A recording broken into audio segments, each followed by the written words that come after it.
Okay, great. And we are very pleased to have Julia Terlinchamp from the Department of Commerce here to speak to us about Working Washington 4, the fourth round of the Working Washington grants. And briefly, we're going to I'm going to introduce our Executive Director, Michelle Holt, and then Martin Valadez from the Hispanic Chamber will speak for a few seconds.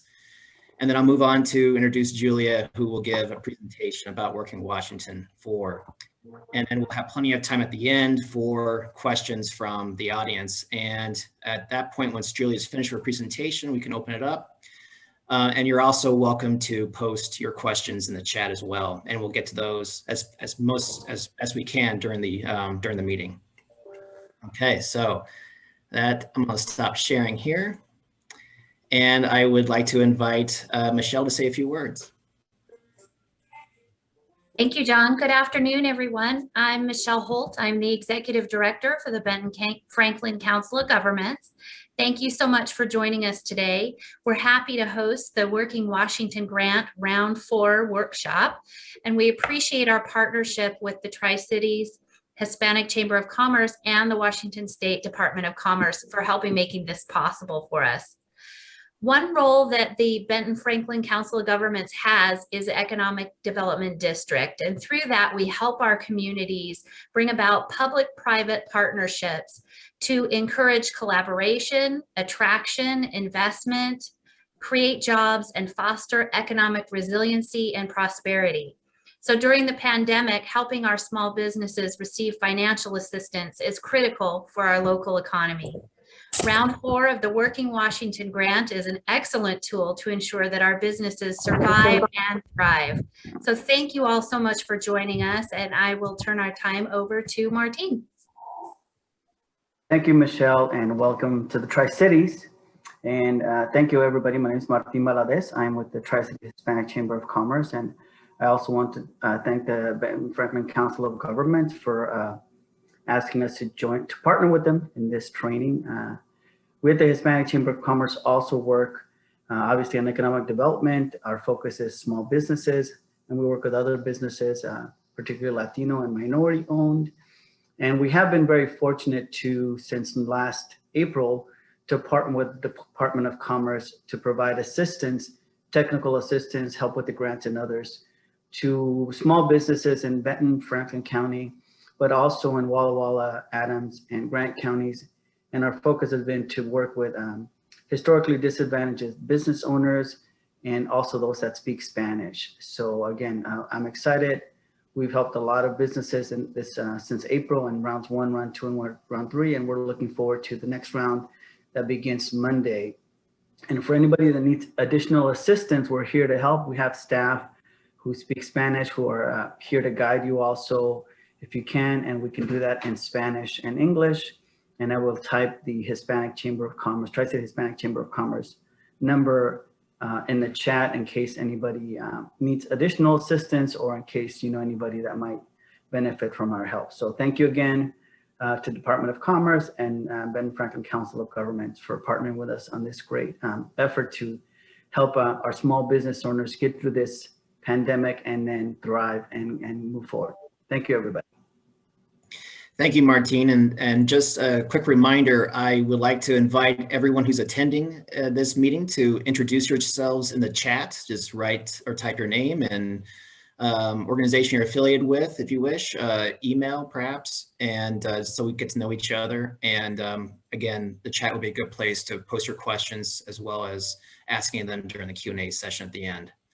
And so with that, I would like to invite Julia Terlinchamp with the Department of Commerce. She is the Director of Small Business Grants, as well as Director of the Life Science and Global Health Development for the Washington State Department of Commerce. And she's here to talk about Working Washington 4. Julia. Thank you. Well, I appreciate the opportunity to talk to this community today.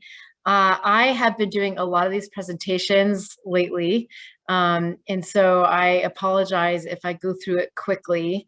So I will do my best to pause. For the sake of run of show, John, I'm going to go through the presentation, and then at the end, we'll, like you said in your agenda, respond to Q&A. So I have a lot on these slides that we will share with this community later. So let me share my screen. And I'm also going to turn off my video for the sake of bandwidth. Can you guys see this? And then I'll go into full mode. Yeah, okay. So let me go into this. Okay. For your awareness, I've borrowed some of these slides from the SBDC, the Small Business Development Center. We are partnering with them on a Train the Trainer series. So those are available for any individuals, organizations who are here today, who are helping applicants apply and navigate the system. We do have 5 Train the Trainer series starting tomorrow and then offered through April 6th. So I'm happy to share that information if that's of interest. And I will make sure that John and Martine have that information. So we have had multiple rounds of Working Washington small business grants. Some have included nonprofits, some have included just for-profits, some have been specific just to micro enterprises. It's run the gamut. So what we're going to talk about today is what is specific to this round. And so here is a quick agenda so you understand. This is more if you're going to refer to this slide deck later. So I'm just going to move forward. And I also want to give a quick disclaimer that our portal is not yet live. It is live on March 29th. And as a result, that's why I'm not going to show the application yet. Just for the sake of equity, we have to be really conscious of the fact that anybody who might be a potential applicant is not yet able to see the application until it is live on the 29th. However, anything I say today, it is mostly going to, I should say, everything I say today is very relevant. However, if I if there's a question that comes up and we might not have the answer yet, hopefully we'll have all of our answers by Monday, but there are still some moving parts, obviously, as we prepare to go live. That said, I will take a quick moment after this presentation and take you to our new website called commercegrants.com. And we are constantly updating it on a daily basis with new FAQs, new information, and so forth. And that is where you will go to apply for the grant. So there's a lot of text on here, but again, I really created quite a bit of information here so you can refer to it later. The portal opens on Monday, March 29th. It is open until Friday, April 9th at 5 p.m. At 5 p.m., it completely closes. At 5:01 p.m. and you apply, it is not going to be valid. It closes. There's no exceptions, 5 p.m. We will have a countdown clock on the website a few hours before, so people understand how important it is that they apply by 5 p.m. And we will also be sending email reminders to anybody who has a saved draft in their in our technology platform, so they understand that they have to submit it still. Another thing to understand is where this funding comes from. So on February 19th, the legislature passed Gross Substitute House Bill 1368. If you look in the FAQs, I reference it a lot on our website, and that's because a number of these requirements for this program are based on this bill. So you can easily click on the link on the website. I also have it fully written out in on these slides later on, but you will hear me reference this bill multiple times because that is what the legislature wrote, and therefore that is what we're required to implement. A very important component of this program is that all expenses from this particular grant must go to those incurred between March 1st, 2020 through June 30th, 2021. Another thing to understand is I sometimes reference to double dipping. So say you got a PPP, a recent PPP that will cover your lease between January 1st, 2021 and June 30th, 2021.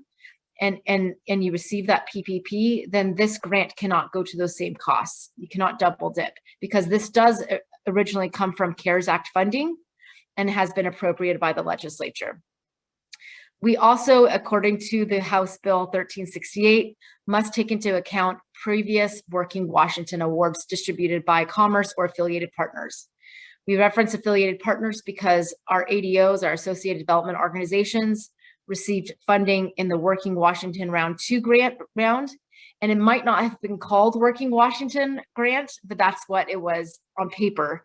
Therefore, anybody from the first round, which launched in April of last year, second round, which took place over the summer, and the third round, which went live in December of 2020. Those 3 grant rounds, those totals, which are about 9,700 grantees in total, received one or multiple grants. That amount will be deducted from whatever the maximum amount of this new award will be. This is required in the legislative bill. Unfortunately, Commerce has to abide by this. The maximum grant amount will be about $25,000. So, of course, it is our goal and our hope that we have enough funding to fund everyone at the maximum amount, but I will go into a little bit later about where our priorities are to understand grant amounts. But as a result, but because of the different parameters for this program, it means that we can't tell you a singular amount that each person will qualify for, because it depends on who they are and where they are, and also how many prior grants they got before. For anybody who's familiar with a resiliency grant round that we did in the fall, that does not apply to the total amount that will be deducted. So that's called the resiliency grant round and is not part of the Working Washington grants. In addition, grants, the bill language says they must be equitably and geographically distributed statewide to historically underserved and disadvantaged populations. So I will go into that a little bit later about what we mean by that. And the other thing to understand of who this grant program is geared towards, we have decided that it's going to be geared to just for-profit small businesses and industries that have hard costs associated with their operations and face the most significant challenges to paying those hard costs because they're required to close. What we mean by hard costs are those like rent, payroll, plastic barriers, anything that would help support and meet the public and health safety guidelines, PPE for yourself and staff, and so forth. And another thing to keep in mind is that this is just for brick and mortar businesses, and I'll go into that in a minute too. So those who are eligible: industries that had to close as a result of safety and public health measures. That actually should read industries that had to close or reduce operations. I apologize. The size of the business as measured by 2019 revenue. So it's between 25,000 and 5 million in gross revenue who qualify for this grant round. Lost revenue between 2019 and 2020, and that also includes added expenses to maintain safe operations. So what I mean by that is, say you made 100,000 in gross revenue in 2019, and you only made 75,000 in 2020, but you ended up spending an additional $20,000 on additional costs, like a bunch of plexiglass, like technology to try to improve curbside pickup and takeout orders. That amount of additional costs is up to $25,000 that you can deduct from your 2020 expenses. So this is different from PPP or any other federal programs. We just really wanted to capture what we call opportunity costs. So that is different for this grant round than others. We also really focus on businesses operating in rural or low-income communities, or if they they're owned by someone from a historically underserved or disadvantaged population. Those statuses include minority-owned, veteran-owned, LGBTQ+ or women-owned. And unlike, like I said, I've been referencing this a lot, but here's the link right here. Unlike in past grant rounds, this program was authorized and designed as a result of what was written in the legislative bill passed on February 19th. And so when you get this right here, you can access it, or again, it's all over our website. Requirements: they must be an active for-profit business. That means that their UBI should be active. They can go to Department of Revenue. We have an FAQ about this, but it is important that they are an active for-profit business. or an individual DBA located in Washington state. They also must have been in business prior to January 1st, 2020. So they do qualify if they were an active business as of December 31st, 2019. However, they also have to have made a minimum of $25,000 in gross revenue in 2019. Part of this is what's written in the bill, and part of this has to do for vetting. It's very, very, very hard for us to vet if any business has reported under $25,000 in gross revenue because of how Department of Revenue for Washington State collects that tax information. So therefore, we do require a 2019 federal tax return. We ask that everyone also generate at least 51% of their revenue in Washington State. This is intended to really reduce the number of potential scams or those shell companies. We really want to focus on these mom and pops, these brick and mortar businesses, on our Main Street businesses who really are situated here and employ people here. As I mentioned before, they must be a physical brick and mortar location in Washington State. This does not include someone who operates from their home. This also does not include someone who, if you have at all a tax write-off or any kind of operations that come from your home, that you do not qualify for this grant round. As mentioned, you must have grossed between $25,000 and $5 million in gross revenue in 2019. Again, this is in the bill. You must have experienced a decrease in revenue and incurred additional costs, as I pointed out before. So I'm just repeating some of this, but putting it all together here. This original list is about four different pages long. So I'm just going to say the most important thing is to look at the long list of ineligibility. Most of it is going to be what you are familiar with as a result of the fact that this comes from federal funding. For example, let me see if it's, for example, if you're in active bankruptcy, if you are licensed marijuana, because that is not, we can't use federal funds for that. If you're a speculative business, what's listed here is what makes it a little bit different. No nonprofits, businesses, or organizations qualify. I'm going to remind myself to talk to you about what alternatives there are for that round, since they're not included in this round. Childcare providers such as daycares and licensed childcare businesses. And this is because they're in the exact same bill, HB 1368, $50 million was allocated solely for childcare providers. In addition to the 50 million, we have several other grant programs that are going on that focus on child and youth programming, especially in the nonprofit sector. Now, if you are a business that caters to children, that is not childcare, that is maybe recreation-based or entertainment-based, then absolutely you qualify for this. If you are a school, if you're a library, if you're a hospital, a healthcare provider, you do not qualify. However, personal services like massage and chiropractors are eligible.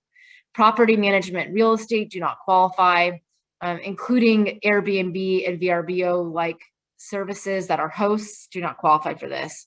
Professional services do not qualify. Agriculture, aquaculture do not qualify.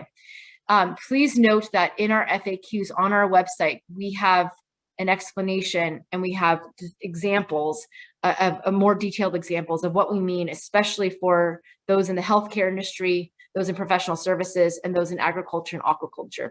In the agriculture and aquaculture FAQ, we also include our just a quick mention, and I have a call with them later today to get more details, but we are partnering with the Department of Agriculture for 4 separate programs. One is focused on farmers market associations. One is focused on agritourism. A third program is focused on shellfish growers. And the fourth one is very specific to a subsector of the craft beverage industry, like breweries, cideries, wineries, and distilleries, who still qualify for this program, but they might be able to get a higher grant amount if they apply to the other program. So we're working on messaging to better explain that situation, and it's going to be very targeted. So this is an example of how you can show your business or understand if your business was impacted by Proclamation 2025, any of the public health measures that were put into place. we have most of our application is drop-down menu. We do have a section where you can provide a clear description of what your business is and its activities. This is really important from a vetting standpoint, especially if you're a gray area, if you will, of an industry. And this is an opportunity for us to be able to review your application and understand really what kind of business you are and to understand if you do qualify. We also have an opportunity for you to describe the impact that COVID-19 has had on your business. This is important if you don't have a major difference between 2019 and 2020, but you do have the maximum amount of additional costs. This is important for us to understand. Some businesses out there have been extremely creative, and we want to be able to acknowledge and award that. But it means that they probably spend a lot of money in order to pivot and be creative.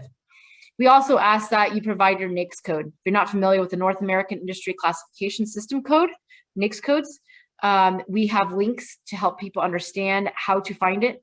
If you click on NAICS.com, there's a keyword search and you can put anything, food, cafe, dry cleaner, anything, and it will tell you what your NAICS code is. It is also should be on your business license, but if say you've pivoted quite a bit in the last few years and that NAICS code does not accurately represent who you are, then please select the one that is most accurate. If you are also a business that might have two NAICS code that seem to apply, for example, we had a lot of yoga studios that also operated cafes. We ask you to select the NAICS code that best represents the primary revenue source of your business. Lastly, you can look up your business information, find your UBI and so forth on Department of Revenue's website. So we just have an explanation of how to do that. You go to look up a business and you enter your business name and you look up under excise tax. You will find NAICS code. You can also find your UBI code there too and see if it's active. Documentations that you'll need. We do require a 2019 federal tax return. We don't require, but we request the 2020 tax return.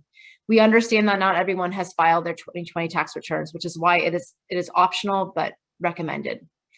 We also ask for a UBI. We recognize not everyone has a UBI, but the only reason you would not have a UBI is if you are a tribal member-owned business. And therefore, we ask that you provide alternative validation, like a license or a letter from your federally recognized tribal nation.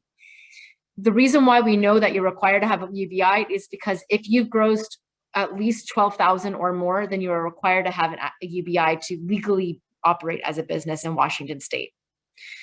We also ask that you provide your EIN, your employer identification number, but we know that not everyone has one, so it is optional.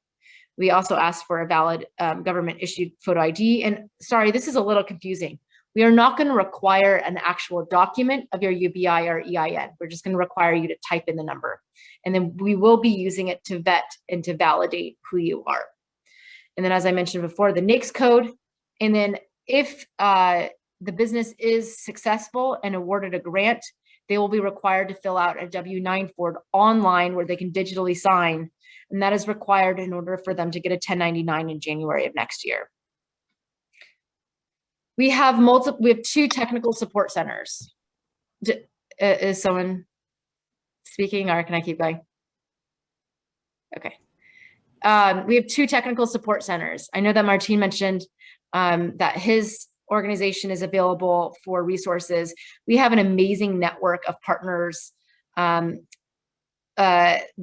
like his across the whole state that offer support in multiple languages, as well as simply provide technical support services for anybody who might be struggling with the portal. I want to note that last round, Working Washington 3 presented a number of challenges that were unfortunate. That's all I can tell you. They were unfortunate because we had a number of tech errors. To be frank, we had a very, very short period of time to implement the program. So it was really not on any one person or individual, or organization. It was just the reality of the nature of the timing, and that CARES Act at the time was supposed to expire within a month of us launching. So less than 3 weeks of it launching. So therefore, this time we took a lot of the feedback that we received from the user experience, and that's why we're with a different technology platform as well. And we put a lot of time into really making sure that it was easier to navigate. We also wanted to provide a professional support center, not just in English, but in 7 other languages. So we have one that is just English only, and it is actually run by the technology platform. That's the first time we've ever done that before. Instead of having a middleman in between, especially those of us who are maybe not as tech savvy, we actually have the Submittable as our partner.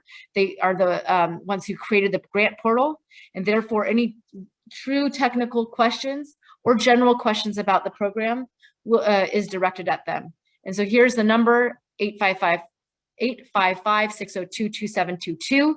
And there's also an email for the public, commercegrants@submittable.com. It is open right now. It's been open all week. It is not open this weekend, but it'll reopen starting at 8 a.m. on March 29th until 7 p.m. And then it'll be open on the weekends between 1 to 5 p.m. They will also respond to voicemails and emails within 8 business hours. We also have a separate call center for those who prefer support in Spanish, Mandarin, Vietnamese, Russian, Amharic, Arabic, and Tagalog. That assistance is only available while the grant portal is open between March 29th and April 9th, and we have a separate number for that. Everyone who's responding, all of our translators are Washington State based. The last thing I'd like to mention about the language is when you're on the portal, we offer many, many different languages for the prompts, meaning explanations like the apply button and understanding how to navigate the portal. The questions themselves are in English. However, we have translated all the material into 16 different languages that will be available on our website. If you are a partner organization, a technical partner for us, we can provide that information by tomorrow. However, we cannot post it to the public until Monday morning when the grant portal is open. But that will all be available on commercegrants.com. So again, 16 languages in addition to English. We will have the eligibility questions and we will have the application questions in those languages. And that is to support our technical support partners as well as the public in really understanding. And those were translated by actual people and not just a Google Translate function. When we do ask though, that when people are filling out their application, that they fill it out in English. And I'm going to talk a little bit about the collaborator tool for those people who need assistance in other languages or accessibility challenges, like those who are visually impaired. So I have a lot of these slides, so thank you for your patience. But as mentioned before, if you've applied for a prior Working Washington grant, you will still have to apply again. This is a different technology platform. And it's very, very difficult for us to know who's applied for prior grant rounds, especially because 2 of those grant rounds were run by our partner organizations, not directly by Commerce. We also require 2019 federal tax return, and that is because of the intentions of the need for us to validate the application's business status and income.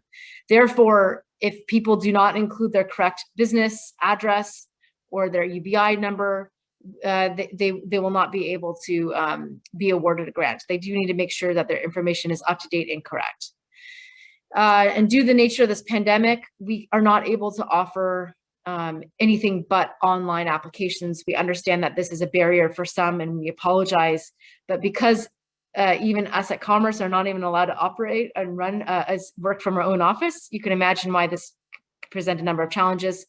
In addition, that June 30th date is also meant for us. In order for us to meet that deadline, we actually have to get all this money out by end of May, which is a very, very short period of time to turn this around. If we did this by paper, unfortunately, it would make it impossible. So that is the main reasons why we had to do this all online. Lastly, the business owner must electronically sign the application form and attest the certifications themselves. That means that if they have someone who might be a collaborator, which I'll talk about in a minute, they are still going to be the one who signs the contract agreement if awarded. By signing, I mean typing their name and attesting to the fact that they understand and read the certifications. Those certifications are not going to be new to anybody who's ever seen a grant, especially one funded by CARES Act. It's going to be as simple as, I understand how this money can be used.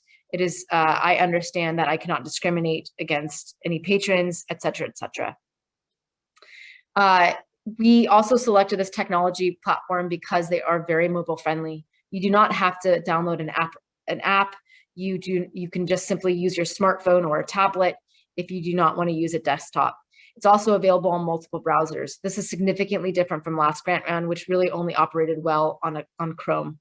Of course, Internet Explorer is not supported. No one supports Internet Explorer anymore, but all other browsers are supported.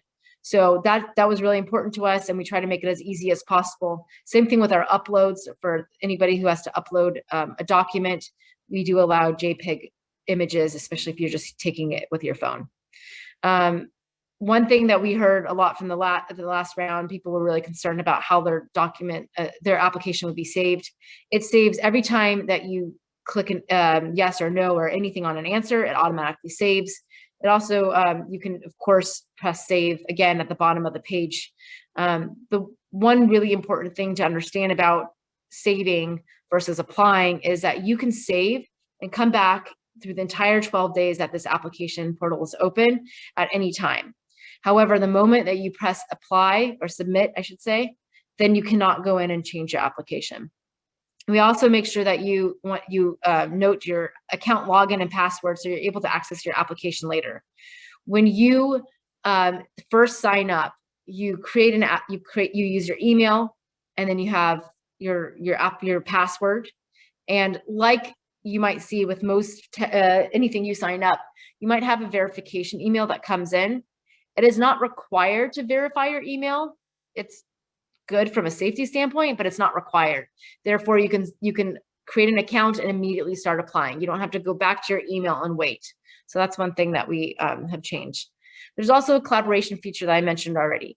There's a button at the top where you can have actually unlimited collaborators, which sounds a little bit crazy, but for example, maybe a business owner needs help from their neighbor or a family member or a technical support partner like one of you, and they can put in your email, and then you get automatic sharing. So it's not just like us doing a screen sharing this way.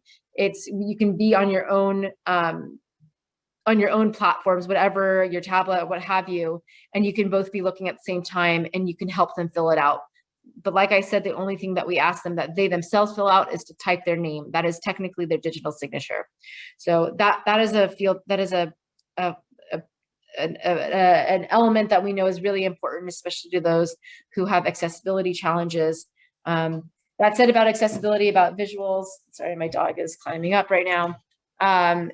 For visuals, visually impaired, we have been working with our partners to make it as accessible as possible for those visually impaired. And so please know that we have an FAQ about what we've done to be able to accommodate to such individuals. Sorry. We have a number of questions about taxes. There was a bill passed the exact same time as 1368 called House Bill 1095.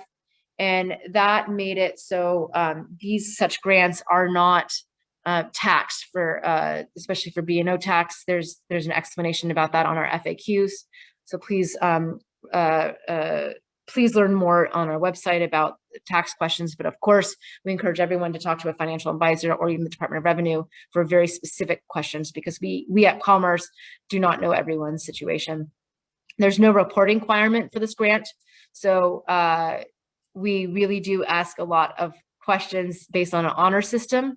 However, it is up to each grantee and therefore awardee to sign an agreement, and when it comes to attesting to what they said is true. And if they are audited, it is on them.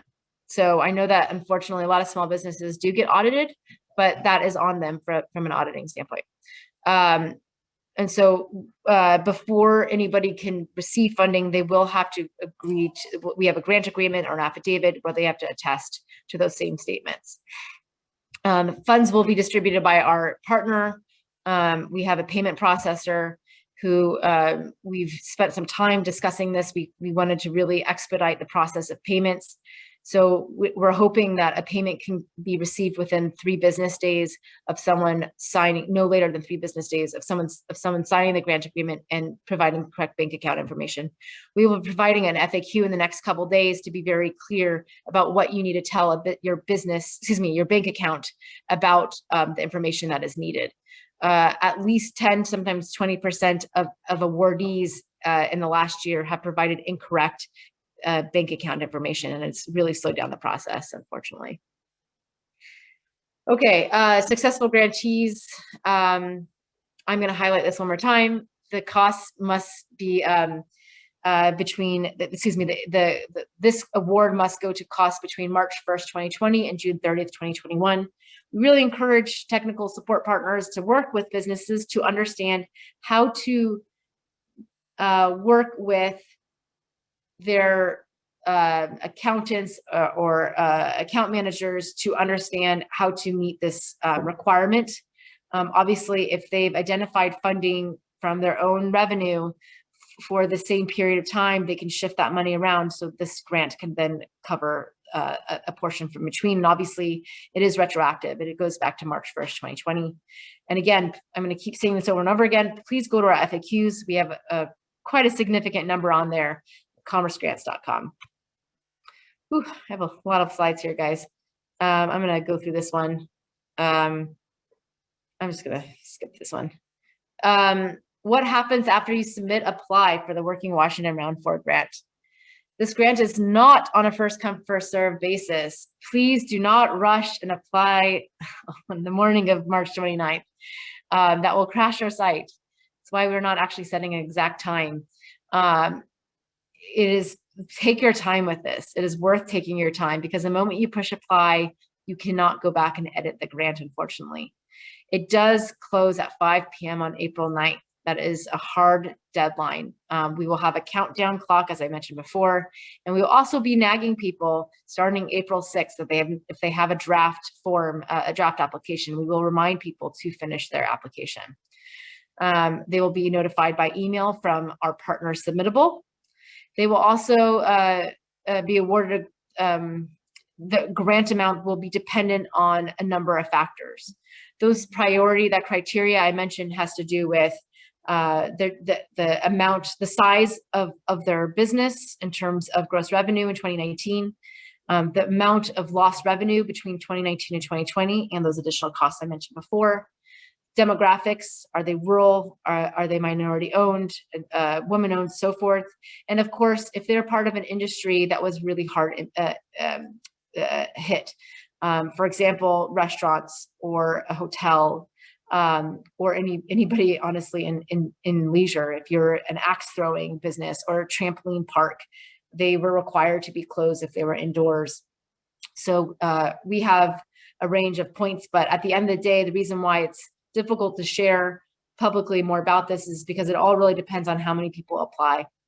And lastly, of course, I'm going to say this again and again, we do require a federal W-9 be completed before anybody receives the funding. This is required by the IRS, so we can provide businesses with a 1099 in January.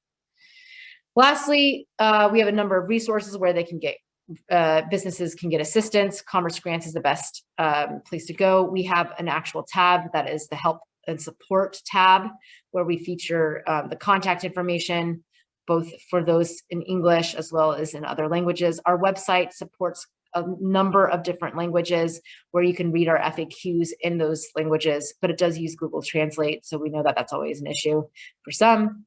And then of course, we have a number of amazing support partners out there to provide support. So we have a link for those, our resiliency network, especially if English is not your language of choice, and others like our ADOs who really work with locals. So I'm going to stop there, and we can, if it works, we can start with questions. John? Well, great, Julie. That was a wonderful presentation, lots of information. There was one question in the chat, which I'll ask, and then I'll open it up to anybody who would like to ask a question. The question in the chat was, what if the business did not have $25,000 in gross revenue? Would they still be eligible to apply? If they did not have 25,000 in 2019, then no. And this has to do with being able to vet and validate to reduce fraud. Department of Revenue does not collect data on any business, like it's not, excuse me, the state of Washington does not require a business to report income if it's under $25,000. So that is why we set it at $25,000, because we needed to rely on Department of Revenue's data to validate. And we're really concerned, especially with what's happened at the national level with PPP. We really want to make sure that we can monitor and watch for fraud. So that is our reason for the $25,000 minimum. Thank you. Does anybody have a question they would like to ask Julia? The floor is yours. Don't be shy.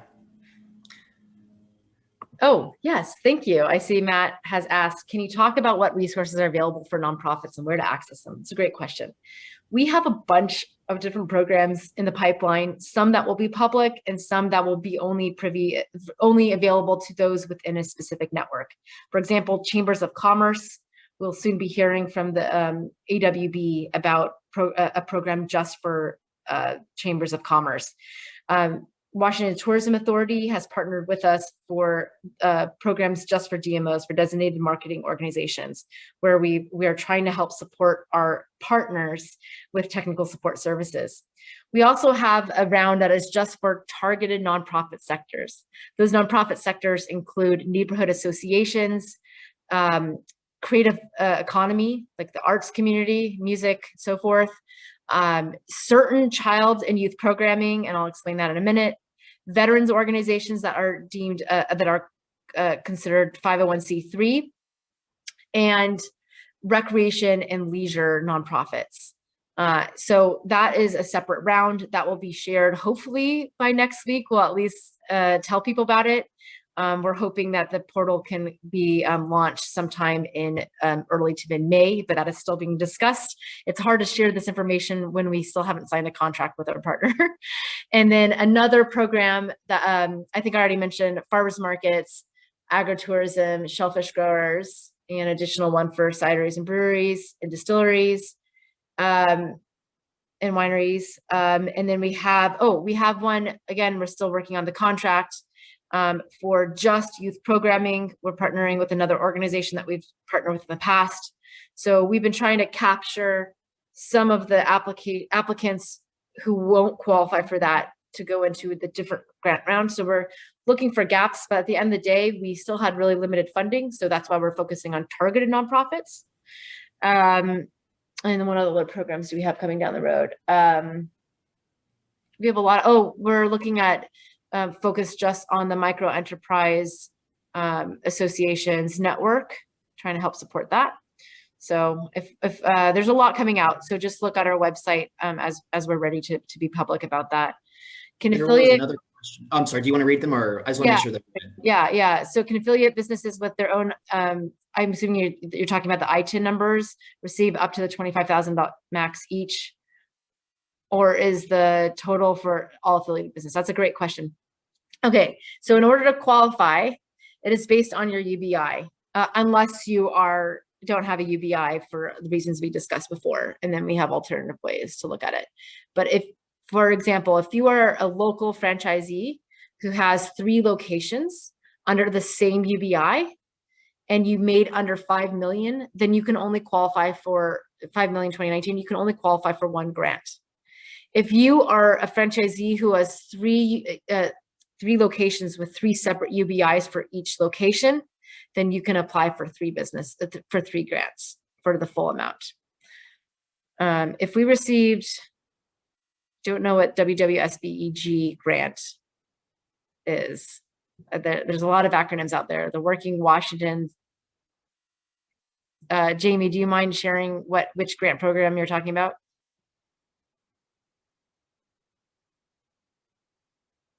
So, well, while we're waiting for Jamie to tell me what the acronym WWSBEG is, there's a lot of acronyms out there. I apologize. I will say that no one is disqualified from having been awarded any other prior grants. Absolutely not. The challenge is we have something around 400, I think it's 491 last I looked, total businesses in Washington State who got the maximum amount of grants at $22,500. And so therefore, if you got the total amount, so say you got 10,000 from Working Washington round 1, and then your ADO gave you another 10,000 in Working Washington 2. And then you received, and so therefore you're at 20,000, then you would qualify for a maximum of $5,000 for this grant round. So if WWSBEG is the Working Washington Small Business Emergency Grants, again, that's that could be a locally, that is not, I don't know what, again, you guys are referring to, but the Working Washington grants I've been talking about that are required to be deducted from rounds 1, 2, and 3. It just depends on how much you got. But even those who got the maximum amount of 22,500 would qualify for the minimum amount, which is 2,200. Yeah, 2,500. That is the minimum. That is the minimum amount that you can get. And the only reason you'd get that amount is because you already maxed out in other grant rounds. This is just the reality of how the legislation was written. So hopefully that answered what you guys were asking. I see no other questions in the chat. So if anybody wants to speak out loud or any other questions? Julie, I have a quick, oh, there's another question. I am not the best email to answer your questions. I'm going to put in here commerce grants at submittable.com. That is where to go if you are, for any member of the public. If you are a technical support partner, for example, if you're part of the Council of Governments, if you are the Tri-Cities Hispanic Chamber of Commerce, we do have a commerce email that we encourage our partners to use so we can respond to you quickly. The reason why I don't recommend you write just to me or to someone like Chris Green, or maybe Jackie Perez on our team or someone like that, is because your quickest answers are going to come from either the commerce grants at submittable.com, or if you, like I said, if you are a technical support partner and not just an individual applying, then you can write to biz grants. Oh, and I think I sent it to, I'm sorry, my Zoom has it going to not everyone. If you are a technical support partner, then you go to bizgrants@commerce.wa.gov. Again, that is not for the public. It's not for an individual applying. It is for our technical support partners, someone like John. That way, we know how crazy our inboxes fill up. I don't know about you guys, but I, on a lucky day, only get 200 to try to look through. So we are trying to really have that specific email account that is meant for just our partners so we can respond to you quickly. We really want to do a turnaround time of 1 hour. I can't guarantee that'll happen depending on how many questions we get, but that is our goal. We're going to have multiple people staffing that email every single day of the week, including weekends. That is very important to us. Commerce grants at submittable.com is our actual technical support partner. We do not offer, or not able to offer, support in other languages besides English by writing, unfortunately, right now. But we do have a link on our website for our Business Resiliency Network. Karen, I know you're on. Can you send that? Can you include that link? Cheryl has corrected me on the, I know that it changed recently. If Karen from our Department of Commerce is, yeah. So Karen, if you guys don't know, Karen, she is a great resource. She's part of Commerce's outreach team. She just has a great, just knows a little bit about every single program at Commerce, over our 100+ programs. So she's also a fantastic resource when it comes to the accessibility challenges that we've heard from some of our community members. So she can share that link, but it's also on our website, commercegrants.com. You can hear me say it over and over again. It's got a lot of answers on there for you. Will this slide deck be available to participants? Yes, I'm going to share it with John so he can share it. John, if you're willing, though, I ask that you wait actually until tomorrow, because no one else has access to it, because just because I'm not entirely certain who's on this. But tomorrow it's fine if you're willing to share it then. And like I said, part of why I included so much information on those slide decks is for you guys to refer back to it. Again, if you in any way are supporting anybody applying for these grants, please reach out to us. We want to make sure that you feel prepared, as prepared as you can be. We do not want you to feel that you have a whole bunch of questions you don't understand. That is our job to help provide those resources to you. Thank you, Karen. Karen just sent the Small Business Resiliency Network. Karen is part of a team that has been really improving and strengthening that resiliency network. We have over 25 organizations right now who are part of it, and they're all rock stars. They've been, they actually collaborated with us very, very early on. They were part of our beta testing group. And not just part of our feedback sessions earlier this week. We had a number of participants from that network, along with SBDC and a few others, who really dug in deep with how we wrote the questions, how we phrased the questions, how we designed the whole platform. We really leaned on stakeholders in a way that we haven't in the past. So this was very much a community effort to be able to launch this platform.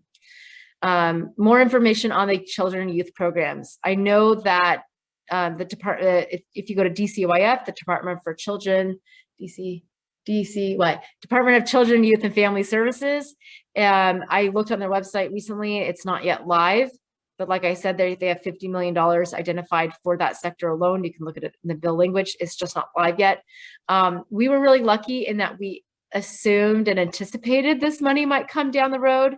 We did not know it would, of course, have the timing of it being spent by June 30th on it, but we had been thinking about this program for quite a while. So we are really lucky that as a result of us assuming this might come, that we've been preparing for it. So it might seem like February 19th was a while ago, but we're really proud of our ability to get this launched by March 29th. Another thing I want to share about that date is we originally actually had an earlier date of last week, March 15th, to launch it. But at the time, Congress had not passed the newest relief bill.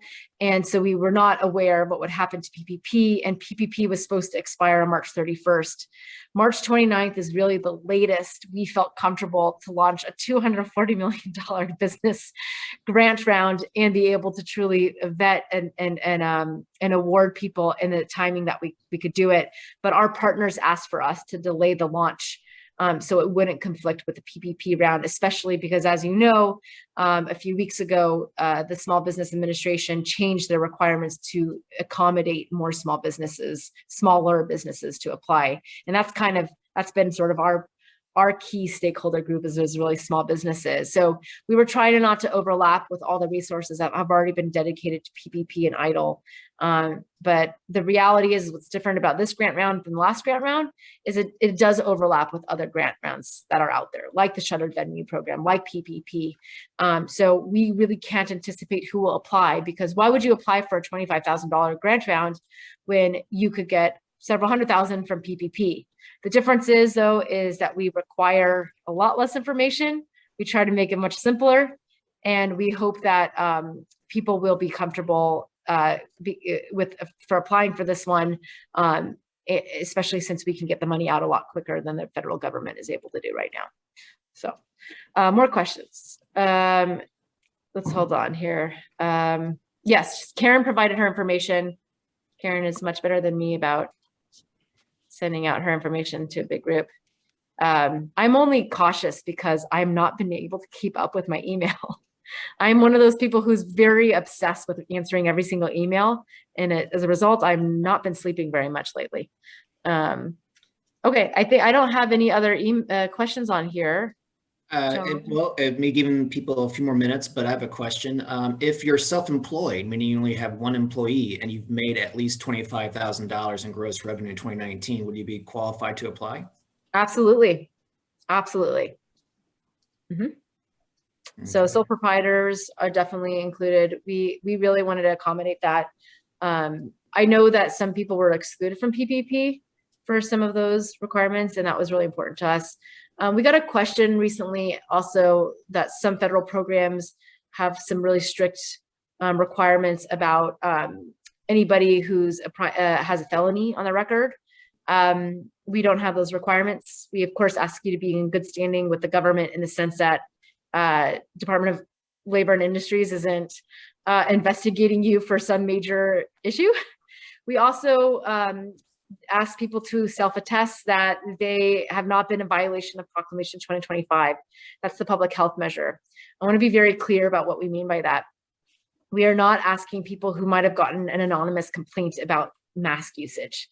We know it's not a perfect system. Almost every single person who's gotten a complaint or a series of complaints, once they've been contacted, have complied, and many of these complaints might not be substantiated. What we care about are the people who carry like a $400,000 fine, really egregious, very recent violations. If the violation was back in June and they've since complied, then absolutely, please apply. You are a member of our community, and we want to make this as accessible and open to everyone as possible, especially as people started to really learn how bad this pandemic really was. We know that there was a lot of misinformation out there, and we don't want anybody to be penalized for what happened back in spring and summer.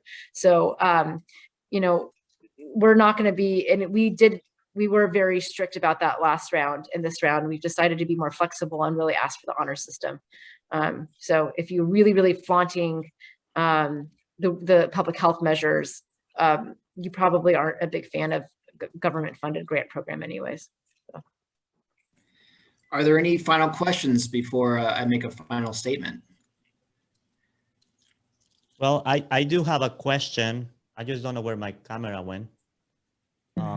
Right there. Hi, Julia, and thank you, John. We are, Downtown Pasco Development Authority. We used to run, most of the funds were from events, and because events canceled last year and we haven't really got any of that revenue, we created a podcast studio, and we created a page in Spanish because the majority of the people we serve, they're actually, speak Spanish. And my team, all of us, except one, we're all bilingual, bicultural. So this is something new that we're doing. So I will be sending an email because we do need, just because we have the information in Spanish, we passing it, we translate it right away as soon as we see it. We still might need technical assistance in how to help these people out. And I know that the chamber does a wonderful job, but we're here just to see if we can also help out. Okay. Yeah, we're actually, that's great. I am, so that is a good example of what to email me about. And I just put it in the chat. We are working with my colleague, Rafael Colon. He is from the Employment Security Department. We're actually doing a special program focused on outreach to the Hispanic and Latinx community. And Rafael, he's on Spanish speaking radio, I think every week. So you probably have heard him at some point. He's awesome. So I would actually think that would match already with something we're doing. So I just want to make sure. Okay. We have podcasts and we have a radio, digital radio, and podcasting. So I just want to make that connection. And so that way you understand what resources they're looking at doing, because we haven't even finished the contract for that one. So that might just be something that we can just fold you into. So please do reach out. Thank you. Other questions?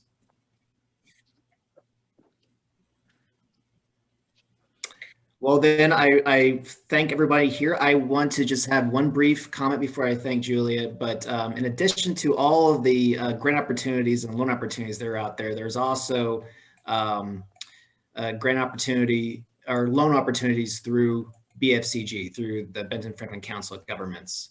And we have a number of loans on this slide, as you can see here. And one in particular, which I want to identify, is our micro loan for women and minority-owned businesses. So these loan opportunities are available, and you can get more information on our website, which I'll put in the chat. And this is our economic development team. And Fatima is also on this call, and she is the point person to ask about our loan program and get all the information beyond what's written on our website. And maybe perhaps Fatima can write her phone number in the chat, and we'll be happy to answer any questions about our loans offline by email or phone. So with that, I just want to quickly, there's our website, and there's Fatima's phone number. That's the best way to get a hold of her if you have questions about our loans, is to give her a call. So thank you, Julia, so much. And thank you, Martine. And thank you very much to everyone who showed up, and have a wonderful afternoon. Thank you. Thank you, everyone.